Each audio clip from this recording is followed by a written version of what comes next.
네, 여러분들 반갑습니다. 오늘도 주님 앞에 예배하러 나오신 여러분들 진심으로 환영하고 축복합니다. 우리 함께 사도신경 하심으로 우리의 신앙을 하나님께 같이 고백하는 시간 갖도록 하겠습니다. 나는 전능하신 아버지 하나님, 천지의 창조주를 믿습니다.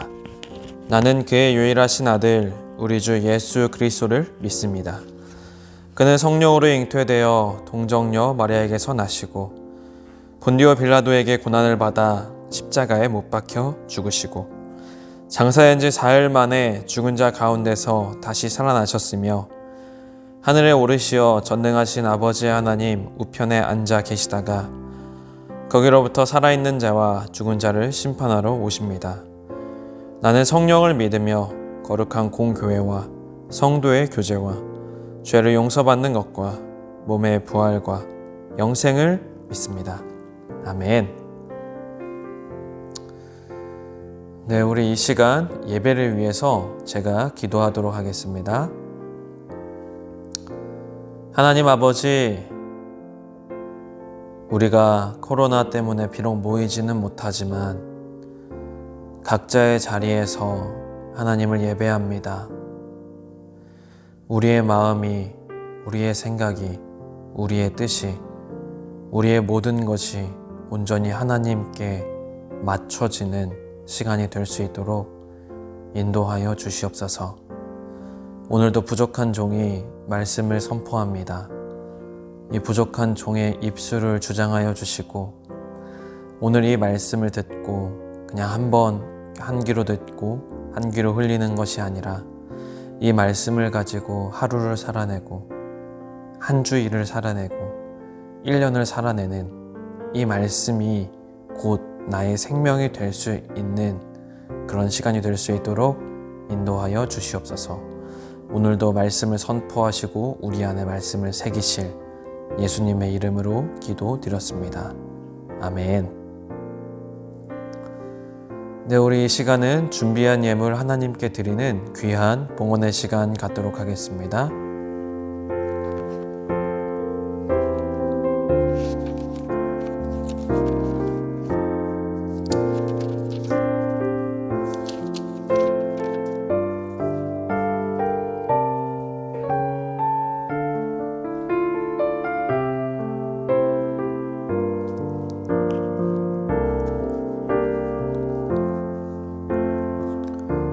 드린 예물 위해서 기도하도록 하겠습니다.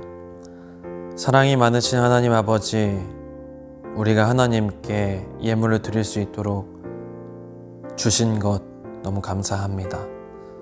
주신 것이 참 많은데 저희는 없는 것을 보고 불평하면서 살았습니다.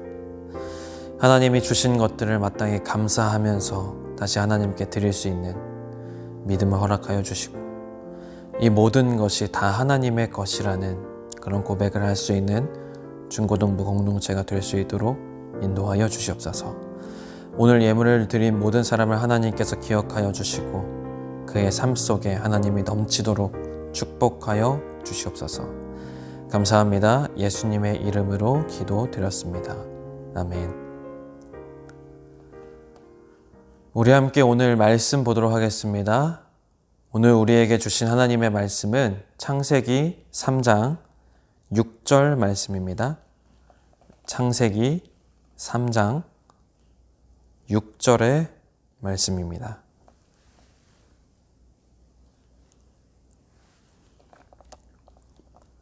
제가 받들어 읽도록 하겠습니다. 여자가 그 나무를 본즉 먹음직도 하고 보암직도 하고 지혜롭게 할 만큼 탐스럽기도 한 나무인지라. 여자가 그 열매를 따먹고 자기와 함께 있는 남편에게도 주매 그도 먹은지라. 아멘. 네, 여러분들 반갑습니다. 온라인 예배만 드리고 있는 친구들은 벌써 몇 주째 보지 못한 것 같은데 벌써 우리가 대면으로 시작한 지 오래가 되었고 그리고 대면으로 나오고 있는 친구들이 한 15명 정도 돼요. 그래서 웬만하면은 여러분들 대면으로 같이 나와서 이제 예배 드렸으면 좋겠습니다. 우리 얼마 전에 위드 코로나 대책위원이 만들어졌고 또 사회적 거리두기가 완화되었고 이제 곧 있으면 코로나와 공존하는 시대가 찾아옵니다. 코로나의 확진자 수가 많아져도 그거 상관하지 않겠다는 시대가 오는 거예요. 왜? 치사율이 그만큼 낮기 때문에. 이제 먹는 치료제가 개발된다고 하죠. 경구용 치료제. 그게 개발이 되면 감기가 걸리면 우리가 타이레놀을 먹거나 아니면 또 이제 다른 감기약들을 복용을 하죠. 그것처럼 이제 코로나에 걸리면은 이제 그거를 복용하는 그런 시대가 온다는 겁니다. 그렇기 때문에 여러분들 될 수 있으면 대면 예배 나오시는 거를 전도사님은 적극적으로 권장을 합니다. 여러분들 오늘 말씀 여러분들하고 같이 나눌 건데 여러분들에게 부탁드리고 싶은 것은 굉장히 오늘 말씀을 좀 집중해 주셨으면 좋겠습니다. 하는 거 있으면 잠깐 내려놓으시고요. 오늘 말씀에만 집중해 주셨으면 좋겠습니다. 놓치지 마시고 제가 쉽게 설명할 테니까 여러분들 쉽게 따라오셨으면 좋겠습니다. 저희가 오늘 읽은 말씀은 굉장히 다 알고 있는 말씀이죠. 아마 모르는 사람이 없을 겁니다. 교회 다닌 지 1년, 2년 그리고 교회 다니지 않는 사람들도 이 말씀을 알고 있을 정도로 굉장히 유명한 말씀입니다. 하나님께서는 에덴 동산을 창조하시고 사람을 창조하시고 그 중에서 선악과를 먹지 말라고 동산 중앙에다가 세워두셨습니다. 그런데 이 선악과, 선과 악을 구별하는 나무죠. 그런데 이 나무를 먼저 하와가 따먹고 그리고 그 하와가 아담에게도 주는, 그래서 하나님 말로는 인류가 죄를 범죄했다라고 하는 아주 중요한 사건입니다. 여기서 질문이 하나 생기죠. 여러분들은 혹시 이런 질문을 던지면서 신앙생활을 했는지 모르겠어요. 하나님은 아담과 하와가 선악과를 따먹을 거라는 것을 알고 계셨을까요? 아니면 모르고 계셨을까요? 굉장히 중요한 질문입니다. 여러분들은 어떻게 생각하십니까? 하나님은 전지전능하시고 어느 곳에나 다 계시고 과거와 현재, 미래를 다 알고 계시는 분이죠. 그렇다면 하나님이 이 아담과 하와를 창조하기 이전에 이미 아담과 하와가 선악과를 따먹을 거란 거를 알고 계셨을 것입니다. 그래서 어떤 학자는 이렇게 말을 해요. 하나님께서 사람이 죄를 지을 것을 알고도 그렇게 만드셨기 때문에 사람이 죄를 짓는 것은 사람의 책임이 아니라 하나님의 책임이다. 왜? 하나님께서 그렇게 창조하셨기 때문에. 인간이 죄를 범했지만 그것은 하나님의 책임이다 라고 말하는 학자가 있지만 저는 굉장히 잘못됐다고 생각합니다. 내가 지은 죄를 하나님께 전가시킨다는 것, 이것만큼 뻔뻔한 게 어디 있습니까? 그러면 우리가 죄를 회개해야 되나요? 말아야 되나요? 회개할 필요가 없죠. 그렇기 때문에 이 논리는 굉장히 잘못된 논리라고 생각합니다. 그렇다면 하나님은 분명히 인간이 죄를 지을 것을 알고 있었는데 왜 그렇게 창조했냐는 것이죠. 창조의 때로 한번 돌아가 봅시다. 하나님이 인간에게 자유의지를 빼면 아주 간단히 해결된 일이에요. 자유의지가 없고 오직 선만 행할 수 있는 능력을 인간에게 부여하고 인간을 그렇게 창조한다면은 인간이 죄를 지을 이유가 없습니다. 왜? 하나님께서 그렇게 창조하셨기 때문에. 그렇다면 여러분들은 로봇이랑 사랑을 나누실 수 있으십니까? 로봇이요. 제가 일전에 카카오톡을 하다가 심심이라는 그런 어플, 친구라고 해야 되나요? 아무튼 뭐 그런 심심이하고 이렇게 대화를 해봤는데 여러 가지 이렇게 대화를 하다 보면은 일정한 패턴들이 있어요. 심심이가 대화를 이끌어 나가고 심심이가 이렇게 던지는 패턴들이 일정합니다. 질문들이 일정해요. 답변도 일정하고요. 심심이랑 사랑을 나눌 수 있을까요? 불가능하죠. 여러분, 내가 만들어 놓은 로봇이 있는데 그 로봇이 똑같은 말만 해요. 똑같은 행동만 해요. 여러분 이거랑 사랑할 수 있습니까? 이거를 인격체로 바라볼 수 있습니까? 불가능하죠. 하나님도 마찬가지입니다.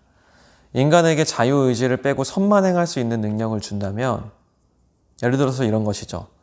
1번을 꾹 누르면 하나님을 찬양해요. 오 신실하신, 이런 식으로 하나님을 찬양해요. 2번을 누르면 하나님을 예배해요. 하나님께 나와서 일제인 나와서 하나님께 예배해요. 3번을 누르면 하나님 사랑합니다 라고 이렇게 고백을 한다고 한번 생각을 해보자고요. 하나님이 정말 이렇게 만든 존재랑 사랑을 나눌 수 있을까요? 사랑을 나눌 수 없어요. 불가능합니다. 그렇기 때문에 하나님은 인간을 만들 때 인간이 죄를 지을 것을 알았지만 그럼에도 불구하고 자유의지를 주셨던 겁니다. 왜? 사랑하기 위해서. 죄보다 자유의지를 더 크게 생각했기 때문에 인간을 자유롭게, 너가 선을 행할 수도 있고 악을 행할 수도 있고 하나님을 선택할 수도 있고 하나님을 선택하지 않을 수도 있고 이렇게 창조한 것이죠. 그렇다면 여러분, 좋다 이겁니다. 다 좋아요. 하나님이 그렇게 창조하셨다는 것도 좋아요. 자유의지를 우리에게 주셨구나. 죄를 짓는 것보다 자유의지를 선택하셨구나. 좋다 이겁니다. 방금 전에 하나님이 우리를 사랑하신다고 약속하셨어요. 그리고 사랑하십니다. 그렇다면 여러분, 사랑하는 사람을 조금 잘못했다고 지옥에 보내는 게 이게 옳은 건가요? 하나님 분명히 우리를 사랑하신다고 하셨어요. 그리고 하나님 우리를 사랑하세요. 그런데 우리를 영원히 불타는 지옥에 보낸다는 게 말이 됩니까? 사랑한다면서요. 사랑하면 그러면 안 되는 거잖아요. 근데 왜 그러실까요? 그거에 대해서 조금 같이 나누려고 합니다. 하나님에게는 여러분들 속성이 있습니다. 속성. 이 속성은 뭐냐면요. 하나님에게는 사랑의 속성도 있고 공의의 속성도 있습니다. 좀 이렇게 이해하시면 쉬울 것 같아요. 하나님이 헌법재판관의 재판장이신 겁니다. 하나님이 헌법재판관의 재판장이세요. 그리고 우리들은 죄를 지어서 하나님께 나온 죄인입니다. 하나님은 우리를 분명히 사랑하세요. 너무 좋아하세요. 그런데 죄를 지은 사람에게 내가 사랑한다고 그 형벌을 내리지 않는 것은 그건 공의롭지 않은 겁니다. 그건 잘못된 겁니다. 우리 사회에서도 그것을 절대 옳다고 얘기할 사람이 아무도 없을 겁니다. 그건 너의 사랑이고 공의롭게 재판을 해야지 이렇게 얘기하지 않겠습니까? 그거랑 마찬가지죠. 대전제는, 그러니까 하나님이 우리를 바라보시는 대전제는 무엇이냐면요. 죄인이라는 거예요. 죄인.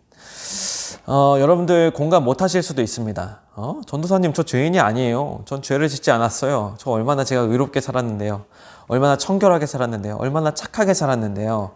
얼마나 법을 잘 지키며 살았는데요. 저는 죄인이 아니에요. 이렇게 말할 수 있는 사람이 분명히 있을 거라고 전도사님 생각합니다. 그런데 여러분들, 여러분들을 잘못한 게 없을 수도 있습니다. 진짜예요. 여러분들은 잘못한 게 없을 수도 있습니다. 그러나 잘 들으세요. 인류의 대표라는 것은 나의 의지와는 사실 상관이 없는 겁니다. 이게 무슨 소리냐면요. 여러분들, 우리가 지금 난민 허용하냐 마냐, 근데 결국 허용을 했죠. 여러 가지 유럽의 국가들을 상황을 보면은 난민을 허용해가지고 결국 난민이 그냥 난민이 아니죠. 이슬람의 문화를 들고 오는 난민들이잖아요. 그렇기 때문에 이 유럽 국가들은 굉장히 이슬람화가 많이 되었습니다. 심각해요. 저는 난민을 수용하는 것을 개인적으로 반대합니다. 그들이 만약에 이 대한민국에 들어온다면 대한민국의 법을 지켜야 합니다. 그들의 법만 지킬 것이 아니라 대한민국의 법을 지키면서 내 이웃도 마땅히 누릴 권리를 주면서 살아가게 해야 됩니다. 교육을 시켜야 된다는 것이죠. 어쨌든 그건 둘째 치하하고, 이 난민이 수용되는 과정에서 대표자가 만약에 승인을 하면 어떻게 될까요? 우리나라 대통령이 승인을 하면 어떻게 될까요? 나의 의견이 중요한가요? 그렇지 않죠. 대통령이 승인했기 때문에 들어오는 거예요. 좀 극단적인 예시지만 만약에 제주도를 중국에다 판다고 칩시다. 누가 팔까요? 대통령이 팔 수 있다고 칩시다. 한 나라의 대표니까. 대표가 팔았어요. 물론 뭐 말이 안 되죠. 이 파는 게. 팔았다고 칩시다. 나는 팔기 싫었어요. 우리 대한민국 모든 국민이 다 팔기 싫었어요. 근데 팔았어요. 그 땅은 이제 누구 땅이죠? 중국 땅이죠. 이게 대표성이 지닌 의미예요. 인류의 대표가 누굽니까? 아담이었죠. 아담이 어떻게 했죠? 아담이 죄를 범했어요. 그래서 인류에 죄가 들어왔습니다. 가인과 아벨의 이야기가 바로 그 이야기 아니겠습니까? 하나님께서 죄를 이겨내. 죄가 너의 눈앞에 있지만 너는 그걸 이겨내야 돼. 선을 행해야 돼. 그러나 가인이 어떻게 하죠? 아벨을 돌로 찍어서 죽여버립니다. 죄를 이기지 못하는 시대가 바로 왔다는 것이죠. 그게 인류의 대표성이에요. 내가 죄를 짓지 않았는데요. 그런데 인류의 대표가 죄를 지었기 때문에 우리가 전부 다 죄인이 된 것입니다. 자, 그렇다면 하나님 보시기에 우리는 죄인입니다. 그리고 하나님은 의롭고 공의로우신 재판관이고요. 하나님은 우리를 사랑하지만 불법으로 재판하실 수는 없으십니다. 공의롭게 재판하셔야 됩니다.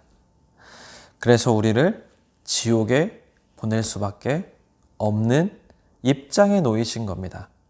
우리를 사랑하지만 그런 입장이 되셨어요. 그러면 어떻게 해야 될까요? 어떻게 해야 되죠? 어떻게 해야 구원을 받을 수 있죠? 그래서 하나님께서는 한 사람, 아담으로부터 이 땅에 죄가 들어왔으니 한 사람, 예수 그리스도를 통해서 구원의 문을 열어 두시겠다는 선포를 하십니다. 우리가 비록 읽진 않았지만 3장 15절에 보면은 이런 말씀이 있습니다. 내가 너로 여자와 원수가 되게 하고 내 후손도 여자의 후손과 원수가 되게 하리니 여자의 후손은 내 머리를 상하게 할 것이요 너는 그의 발꿈치를 상하게 할 것이니라 하시고, 우리가 읽은 게 3장 6절이죠. 그리고 15절에 바로 여자의 원수가 되게 할 것이라는 선포를 하십니다. 여자의 원수, 그러니까 여자의 후손이 쭉 가면은 이제 마리아가 동정녀로 예수 그리스도를 임신하고 출생을 하죠. 여자가 너의 원수가 될 것이다. 예수 그리스도를 예표하는 말입니다. 그러니까 하나님이 바로 아담의 범죄 직후 이후에 바로 예수 그리스도를 보내겠다는 계획을 세우십니다. 이거 외에는 구원의 길이 없기 때문에 바로 계획하십니다. 놀랍죠? 놀랍습니다. 그것을 믿고 안 믿고는 여러분들의 자유의지에 달렸습니다. 하나님은 여러분들을 기계적으로 창조하지 않으셨습니다. 하나님은 여러분들이 선도 선택할 수 있고 악도 선택할 수 있고 하나님을 선택할 수 있고 하나님을 선택하지 않을 수도 있게 창조를 하셨습니다. 여러분들이 간신히 앉아서 찬양하고 간신히 앉아서 예배드리고 간신히 하나님을 믿는 그 신앙생활, 죄송하지만 하나님께서는 그것을 원하지 않으십니다. 하나님이 원하신 것은 신령과 진정으로 정말 하나님을 사랑하는 한 사람을 지금도 찾고 계십니다. 그것은 여러분들의 선택입니다. 내가 예배의 자리에 나올 때 내 마음대로 나올지 아니면 정말 하나님을 사모해서 나올지, 내 인생을 살아가면서 하나님을 붙잡을지 아니면 나의 힘으로 살아갈지, 이 모든 것들은 여러분들의 선택입니다. 왜? 하나님이 여러분들을 자유롭게 창조하셨기 때문에. 그러나 저는 여러분들이 하나님을 선택하고 하나님을 사랑하기를, 정말 주님의 이름으로 정말 간절히 부탁을 드리겠습니다. 하나님을 사랑하십시오. 여러분들의 놀라운 자유 의지로 기도하겠습니다. 하나님 아버지, 하나님께서 우리를 자유롭게 창조해 주셨습니다. 그래서 참 의문이 들기도 합니다. 어떻게 이렇게 창조됐을까? 왜 죄가 들어왔을까? 그리고 하나님은 왜 우리를 사랑한다면서 지옥에 보낼까? 여러 가지 그런 의문들이 있지만 하나님, 그 가운데서도 하나님을 선택할 수 있는 믿음을 허락하여 주시옵소서. 온전히 하나님을 사랑하고 온전히 하나님을 따라가는 주님의 자녀들이 될 수 있도록 인도하여 주시옵소서. 우리를 자유롭게 창조해 주신 것 정말 감사합니다. 우리의 자유의지로 하나님을 선택하는 믿음에 이르게 하여 주시옵소서. 그렇게 되기를 간절히 소망하오며 예수님의 이름으로 기도드렸습니다. 아멘. 네, 우리 이 시간 다 같이 주기도문 하심으로 오늘 드려지는 모든 예배를 함께 마치도록 하겠습니다. 하늘에 계신 우리 아버지, 아버지의 이름을 거룩하게 하시며 아버지의 나라가 오게 하시며 아버지의 뜻이 하늘에서와 같이 땅에서도 이루어지게 하소서. 오늘 우리에게 일용할 양식을 주시고 우리가 우리에게 잘못한 사람을 용서하여 준 것 같이 우리 죄를 용서하여 주시고 우리를 시험에 빠지지 않게 하시고 악에서 구하소서. 나라와 권능과 영광이 영원히 아버지의 것입니다. 아멘. 네, 여러분들 모든 예배를 다 마쳤습니다. 여러분들 끝까지 함께 해주셔서 정말 감사드리고 우리 대면 예배가 계속되고 있으니까 웬만하면 대면 예배 나오시고 그리고 수험생 기도회가 계속되고 있으니까요. 우리 유빈이와 상혁이를 위해서 여러분들 기도해 주시기를 부탁드리겠습니다. 우리 그러면 다음 주에는 대면 예배로 함께 뵙겠습니다.